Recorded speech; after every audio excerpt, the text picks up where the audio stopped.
Yes, and welcome back to our coverage of amateur football, KG and the gentleman. We have a special. I'm looking forward to having a chat to our next guest, gentleman. Yes, of course, known as the Sarge. Ian Perrie is playing down Division 4 with Pulteney Old Scholars. Sarge, welcome to the show.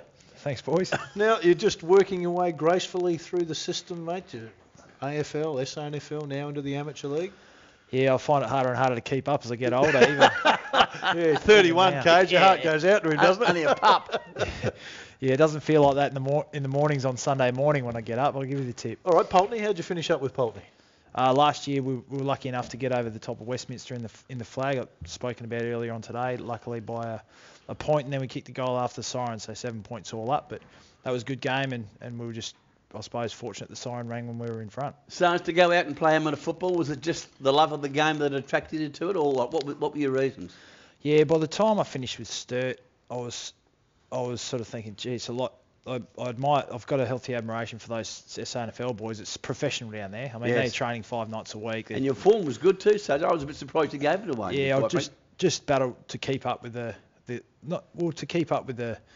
training and all the commitment needed. And I've got other things I'm trying to do now, so I sort of thought time to close that chapter. And when I did that, I sort of thought I don't really want to go back to playing footy, but you get itchy feet pretty quick. Yeah. Only a couple of months went by, and I thought, I've got to have a kick and a catch. Got to have a kick and a catch, and just to stay involved and to network and meet. You just meet it. The footy clubs are a great place to meet great lads. So yeah.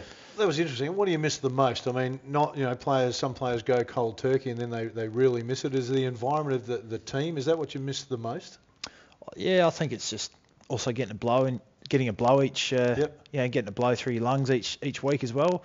You get a training session and a game in, and it keeps you feeling vital again. Like, it shouldn't be not the great word, but it keeps you feeling fresh. Yeah. So, do you find yourself at times being a bit of a target, coming from like being an AFL star and a star for Sturt, now going back to amateur footy? Do you find yourself being a bit of a target at times? I think you get a little bit of attention. They know you're coming. They know that you're going to be playing. Yes. But funnily enough, you can make an impact in a game if the team around you is good. Yes. And that's what I was lucky to come into Pulteney, and we were playing some pretty competitive footy. Yeah. So it's not just a matter of, say, one bloke winning the game, as it is with Ruin Jars. I mean, those blokes wouldn't be able to operate the way they do if they didn't have a good team around them. So I'm only a small part of the team, and that's sort of like I like it that way because, and I also like to use, say, my skills to bring other people into the game. Yeah. So where you can lay off a few hand passes and whatever, it's all good for the game. All right, you said you've moved into other things in your life, so we know you're in the building industry now. How many nights a week do you have to put in for training at Pulteney? Yeah, we train Tuesdays and Thursdays. So I try and get down there at least one night a week. That's because I'm working till dark a lot of the time, just trying to get jobs done. And it's a big commitment up at dark and getting home at dark. So it's hard. I mean, I'm starting a new business, so it takes a lot of time. Sarge, can we go back to your time at the Crows? How enjoyable was those years for you? Yeah, it's a lot more stressful when you're in it than when you're out of it. I mean, your memory only lets you hold onto the good parts. So when you finish, you think, oh, gee, that was, I had some good times. What were the good parts, Sarge?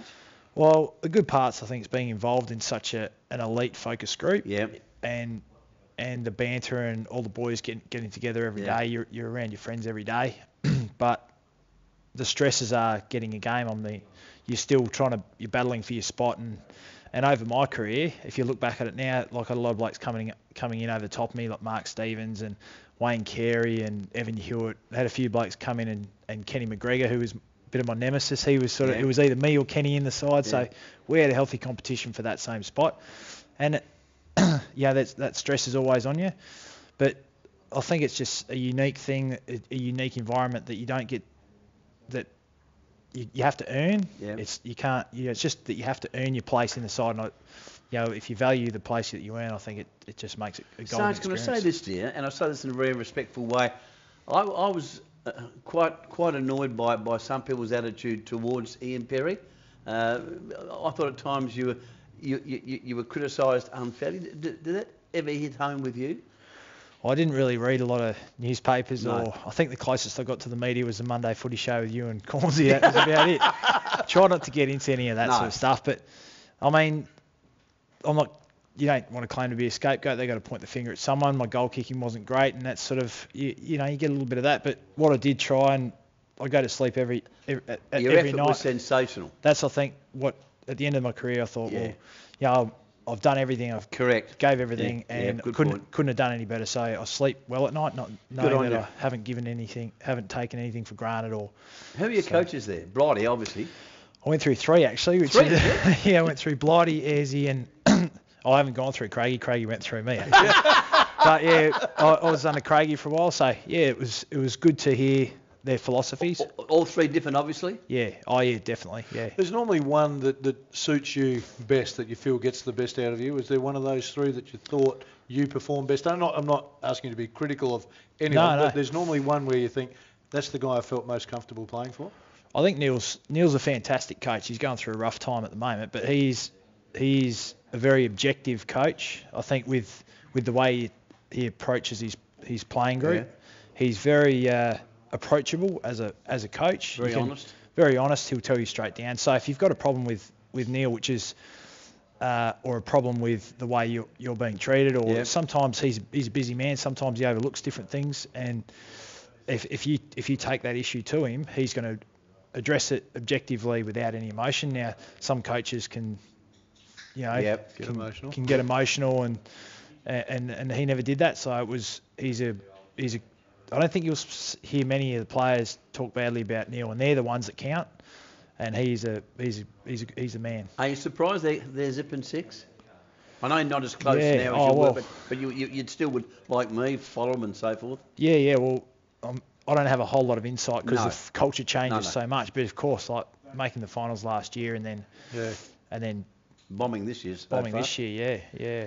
No Perry, no Kenny McGregor seemed pretty obvious to me where the problem was. I think that's the case. Is Adelaide home now, Sarge? Adelaide, yeah. Well, pretty much. I've got a lady here now and a business, and I've played footy here for a long time, and most of my growing up's been done in Adelaide. So eventually it catches up with you. The body starts to get sore. You were saying before we came on, sometimes you get up in the morning and you go, I don't know why I'm doing this. How long do you think you can keep going for? How long? I mean, you'll always love the game. How long do you think your body has got left?